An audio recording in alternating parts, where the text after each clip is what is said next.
ભલામણ એમ ના હોય. આખે આ રાજકારણ છે. આ રાજકારણની અંદર સમજો તમે એકદમ એટલા ભોળા નહીં બનો. આ તમે એટલા ભોળા બનો છો ને એમાં તો આ રાજકારણી ફાવી ગયા છે. આ રાજુભાઈ કરપડા, આ હું તમને સ્પષ્ટ કહું, રાજુભાઈ કરપડા એક દાયકાથી મારી જેમ એ પણ 10 વર્ષથી સતત લડતા આવ્યા ખેડૂત માટે. એની આમ આદમી પાર્ટી છોડી તો કે તમે તો ગદ્દાર છે. એટલે ભલામણ અહીંયા ખેડૂતને નથી છોડ્યા, અહીંયા આમ આદમી પાર્ટીને છોડી. આમ આદમી પાર્ટીને છોડ્યા એટલે ગદ્દાર થઈ ગયા. હા, એ ભાજપમાં જોડાય ને તેથી એને આપણે ખરાબ કહેવાનો અધિકાર છે કે ભાઈ તમે ભાજપમાં જોડાણા. પણ જો એ ભાજપમાં ના જોડાય ને અત્યારે કોઈ પણ પાર્ટીમાં જોડાયા વગર એ જો ખેડૂતની સેવા કરવા માંગતા હોય તમે ગદ્દાર કેમ કહી શકો? હે, એટલે એટલું બધું. અને કોમેન્ટ કરવા વાળા મોટા ભાગના આમ આદમી પાર્ટીના કાર્યકરો છે. મેં તો બધાને કોમેન્ટ આખી ડિટેલ કહી હતી. એટલે રાજુભાઈ કરપડા જેવા માણસને મૂકતા નથી. તો આવી રીતે ખેડૂતનું હિત ના થાય. ખેડૂતનું હિત કરવું હોય તો રાજુભાઈ કરપડા હોય, પાલભાઈ આંબલિયા હોય, રતનસિંહ ડોડિયા હોય, સાગરભાઈ રબારી હોય, આવા દરેક લોકોને આપણે સપોર્ટ કરવો પડે. એ કોઈ પાર્ટી છોડે એટલે સીધા એને આપણે ગાળો કાઢવા માંડીએ ને એને વેચાઈ ગયો એવું કહેવા માંડીએ. આ વાત ના ચાલે. આ બધી વાહિયાત વાતો છે. આ ખોટું છે. અને કોઈ પણ રાજુભાઈ કરપડા તો બહુ મોટો ખેડૂત છે. એને ક્યાંય કોઈ પાસે 5 પૈસાનો લાંબો હાથ કરવાની જરૂર નથી. એ ભલે એને જે પણ કારણે ડિસિઝન લીધું મને નથી ખબર. મને એટલો વિશ્વાસ છે કે 1 રૂપિયાનું ખોટું ના કરે માણસ. 1 રૂપિયાનું ખોટું ન કરે. એ ખરેખર એના દિલમાં હમદર્દી છે. એ ખેડૂત પ્રત્યે લાગણી ધરાવે છે અને એ ખેડૂતનું સારું 10 વર્ષથી કરતા આવ્યા છે અને હજી પણ કરશે. હજી નહીં કરે એવું કોણીએ કીધું? હજી કરશે. હું કહું રાજુ કરપડા હજી પણ ખેડૂતનું સારું કરશે. પણ એની આમ આદમી પાર્ટી છોડી હવે એને જે પ્રશ્ન હોય એ એની અંગત બાબત છે. આમ આદમી પાર્ટી છોડી એનો મતલબ એવું થોડોક થઈ ગયો કે ખેડૂતના વિરોધી છે.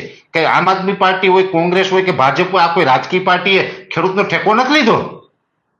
રાજુભાઈ કરપડા છે એ બિલકુલ, હું એમ માનું કે હજુ પણ એ ખેડૂતના એક નીડર યોદ્ધા છે. હા, આગળ ઉપર પછી કઈક બીજું સ્ટેન્ડ આવે તે દિવસે વાત અલગ છે. અત્યાર સુધી રાજુભાઈ કરપડાને આપણે ખરાબ કહેવાનો અધિકાર નથી. બોટાદમાં કડદાકાંડ થતું હતા. કડદાકાંડમાં મળદનો દીકરો લડ્યો ને 4.5 મહિના જેલમાં રહીને આવ્યો. આ ખેડૂત માટે જે માણસ 4.5 મહિના જેલ ભોગવી એ જ આપણે જો ખેડૂત તરીકે એને ખરાબ કહેશું તો આ વસ્તુ તો ખોટી છે. જો આવું આપણે કરશું ને તો જિંદગીમાં પણ આપણા બધા ખેડૂતનો ક્યારેય ઉદ્ધાર થવાનો નથી.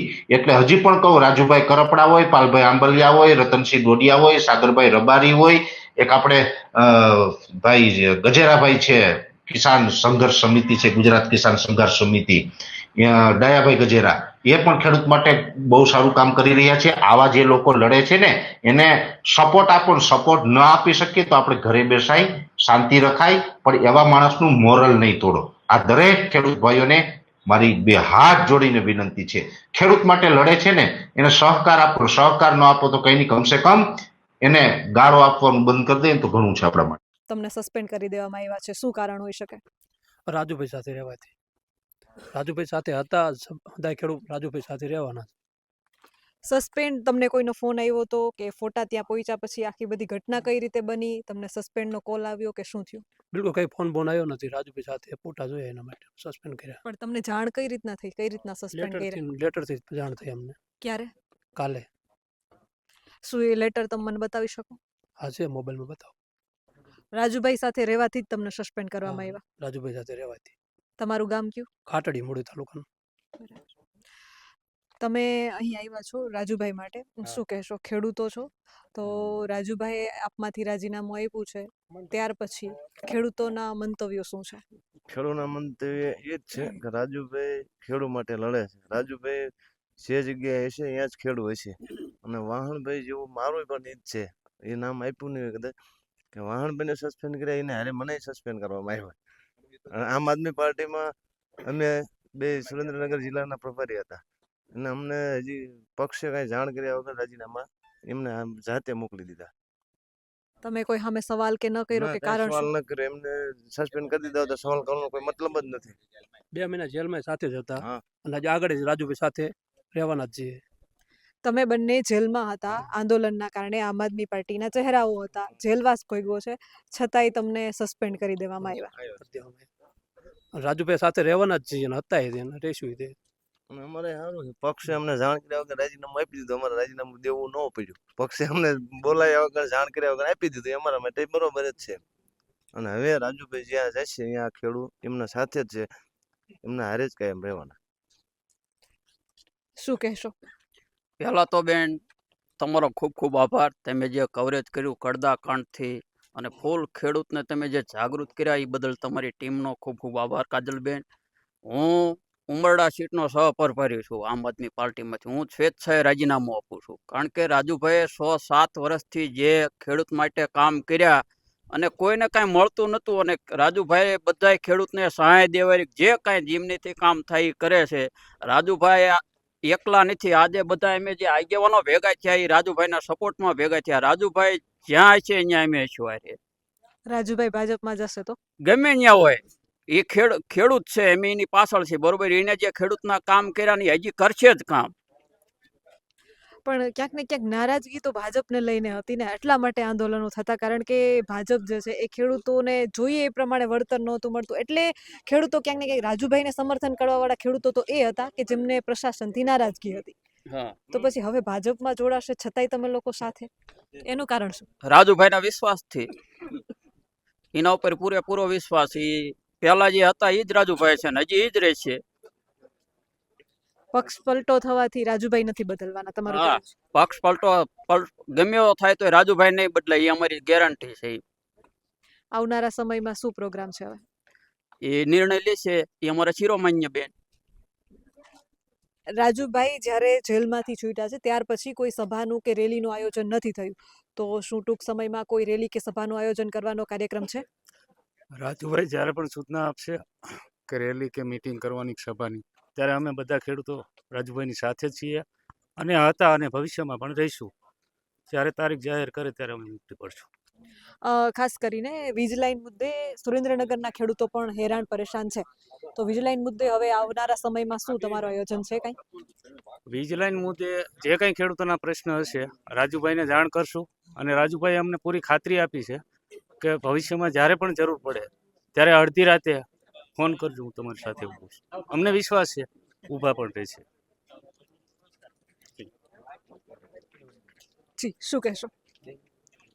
સર્વપ્રથમ તો આજે જે વાત જે થાય છે કે રાજુભાઈ કદાચ કોઈ બીજા પક્ષમાં જશે તો તમે બધા શું અમારું સ્ટેન્ડ છે, તો રાજુભાઈને અમે 8-10 વર્ષથી ઓળખીએ છીએ. રાજુભાઈ કદાચ પક્ષમાં આવ્યા હશે તો એનો 2 કે 4 વર્ષ જ થઈ ગયા છે. રાજુભાઈ પહેલાં પણ ખેડૂતના નેતા હતા, અને અમે હંમેશા રાજુભાઈને પક્ષ જોઈને ક્યારેય રાજુભાઈ સાથે કોઈ ખેડૂત છે નહીં. અમારા માટે રાજુભાઈ આજે ખેડૂત આગેવાન છે અને કાલે રહેશે, અને ભવિષ્યમાં આગળના દિવસોમાં કદાચ કોઈ પણ રાજુભાઈની જે નીતિ જે હશે કે ભાઈ આગળ કોઈ પણ વસ્તુ કરવી, આ તે કંઈ જે કંઈ આયોજન કરવાનું થશે તો બધા ખેડૂત અમે સાથે જ છીએ. પણ માની લો કે રાજુભાઈ ભાજપમાં જોડાયા તો શું રાજુભાઈ આંદોલન કરતા હતા એ રીતે કરી શકશે? એ જ છટાથી બોલી શકશે? બેનશ્રી, મેં તમને પહેલાં જ કહ્યું કે રાજુભાઈ કોઈ પક્ષના મોહતાજ નથી. અમારા માટે રાજુભાઈ એટલે ખેડૂત, અમારો એક દીકરો, અમારો એક ભાઈ, એ જ છે. અમારા માટે ક્યાં ઊભા રહેશે એ મહત્વ નથી. અમારા માટે અમને હજુ એટલો વિશ્વાસ છે બધાને કે રાજુભાઈ ગમે ત્યાં ઊભા રહેશે ખેડૂત માટે જ. ગોપાલ ઇટાલિયા દ્વારા કેટલાક આક્ષેપો રાજુભાઈ ઉપર પણ થયા છે, તો એને લઈને શું કહેશો?